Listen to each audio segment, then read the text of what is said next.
بسم اللہ الرحمن الرحیم۔ پیارے بچوں السلام علیکم، میں ہوں آپ کا معلم محمد اسامہ انس۔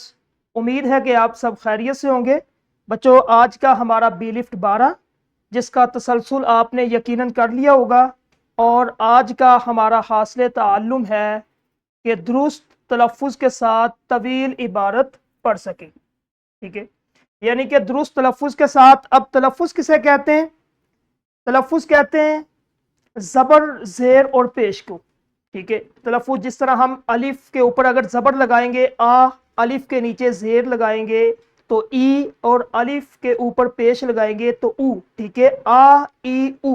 اب اس کو ہم نے دیکھنا اور اس کے مطابق ہم نے عبارت پڑھنی ہے۔ آپ کا سبق ہے، اس سبق کو ہم نے کس طرح پڑھنا ہے؟ اچھے تلفظ کے ساتھ۔ آیا کہ اس کے اوپر زبر آئے گا، یا پھر اس کے نیچے زیر آئے گی، یا پھر پیش۔ ٹھیک ہے، آئیے ہم دیکھتے ہیں اس کو۔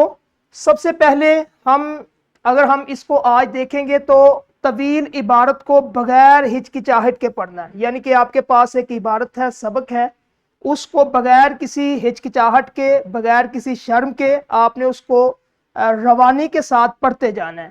دوسرے نمبر پہ آتا ہے الفاظ کا درست مخرج، یعنی کہ نکلنے کا جو راستہ ہے آپ کا منہ۔ ٹھیک ہے، وہاں سے آپ نے جو الفاظ نکالنے وہ کس طرح نکالنے، زبر کے ساتھ، زیر کے ساتھ، یا کاف موٹا ہے یا پھر بریک آواز کے ساتھ آپ نے نکالنے۔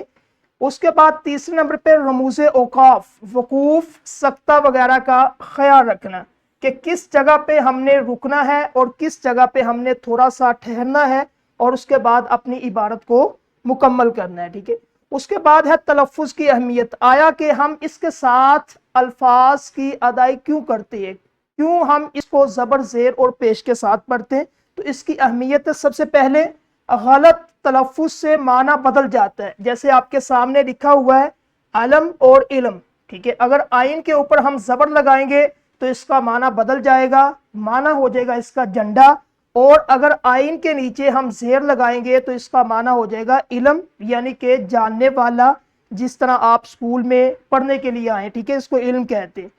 دوسرے نمبر پہ ہمیں فائدہ یہ ہوتا ہے کہ درست تلفظ سے اعتماد، یعنی کہ بندے کے اندر ایک کانفیڈنس، اعتماد پیدا ہوتا ہے کہ میں صحیح اپنی عبارت کو مکمل کر رہا ہوں، پڑھ رہا ہوں۔ ٹھیک ہے، تیسرے نمبر پہ اچھی سماعت، اچھی قرات کی بنیاد ہے۔ اگر آپ اچھا بولیں گے، اچھا پڑھیں گے تو جو قرات ہوگی آپ کی وہ اچھی ہوگی، اور اس کی بنیاد مضبوط ہوگی، اور جو سامنے ہے سننے والا اس کو بھی یعنی کہ ایک اعتماد آپ پہ ہوگا۔ اس کے بعد طویل عبارت پڑھنے کے اصول، ہم نے کس طرح اس کو پڑھنا ہے۔ ٹھیک ہے، سب سے پہلے آپ نے عبارت کو سرسری نظر ڈالے، ایک دفعہ اس عبارت کو دیکھیں۔ دوسرے نمبر پہ جب آپ نے اس عبارت کو دیکھنا ہے بچوں، آپ نے اس میں جو الفاظ ہیں اس کو تقسیم کر دیں، یعنی کہ جو بڑے الفاظ ہیں اس کو تقسیم کر کے، ایک بڑا الفاظ آپ سے نہیں پڑھا جاتا، اس کو تقسیم کر لے، اس کے رکن بنا لے، اس کے بعد پھر اس کو مکمل کریں۔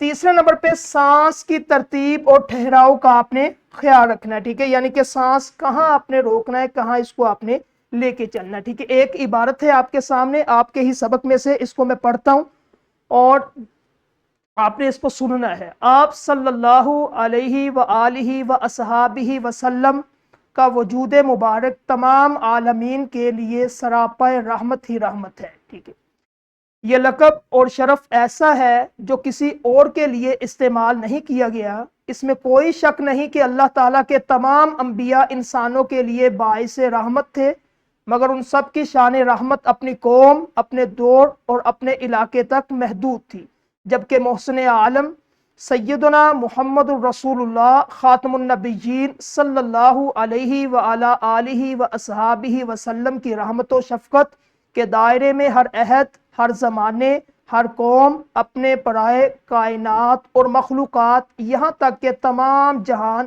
شامل ہے۔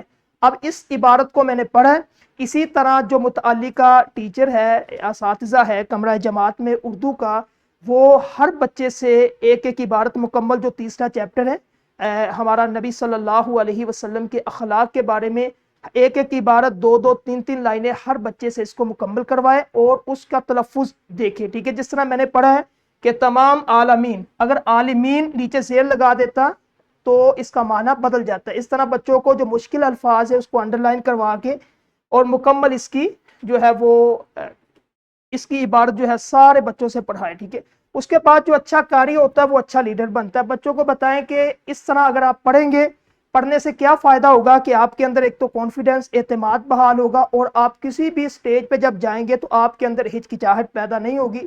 اور جو پڑھنے والا ہوتا ہے وہی لیڈر ہوتا ہے، ٹھیک ہے، وہی لوگوں کو لیڈ کرتا ہے، وہی اپنی کلاس کو، اپنے جو ہے وہ ادارے کو، اپنے خاندان کو سنبھالتا ہے، کیونکہ اس کے پاس الفاظ ہوتے ہیں، صحیح تلفظ کے ساتھ بات کرتا ہے اور لوگ اس کی بات کو سنتے۔ یہ آپ نے اپنے جتنے بھی طلبہ ہے، طالبات ہیں، ان کو یہ چیز آپ نے بتانی ہے۔ اس کے بعد ہے تدریسی جانچ۔ یہ جو متعلقہ ٹیچر ہیں کلاس کے اندر، جب آپ نے اس کو مکمل کر لیا سبق، تو یہ متعلقہ جو استاد ہے اس کو مکمل کریں۔ اس کے بعد آخر میں آتا ہے ہمارے پاس یہ ورک بک ہے۔ تدریسی جانچ کلاس کے اندر ہی کرنی ہے، اور اگر ٹائم نہیں ہے پھر گھر میں بچہ کرے گا۔ نکھار جو ہے وہ گھر کے لیے آپ دیں۔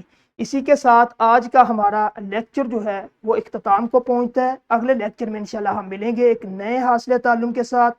تب تک کے لیے اجازت، اللہ حافظ۔